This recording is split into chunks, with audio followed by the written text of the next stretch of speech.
Welcome! Today we're making upcycled drawer knob hooks, a functional, stylish craft perfect for organizing entryways or bedrooms.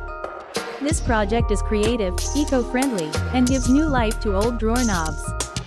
Here's what you'll need: old drawer knobs, a piece of wood, a drill, and paint.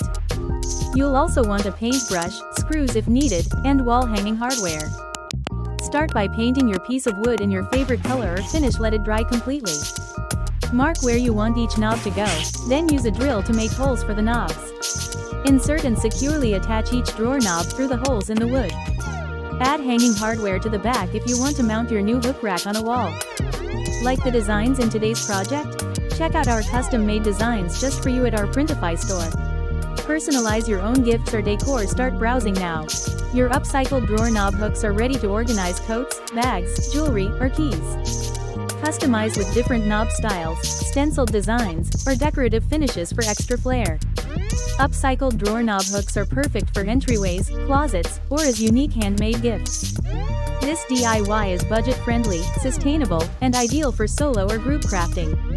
Share your finished knob hooks with us on social media. We love seeing your creative upcycles. For more easy crafts and ready-made organizers, visit our Printify store. Thanks for joining us for this upcycled drawer knob hook tutorial. Don't forget to like, follow, and subscribe for more creative DIY inspiration. Happy crafting, hang in style!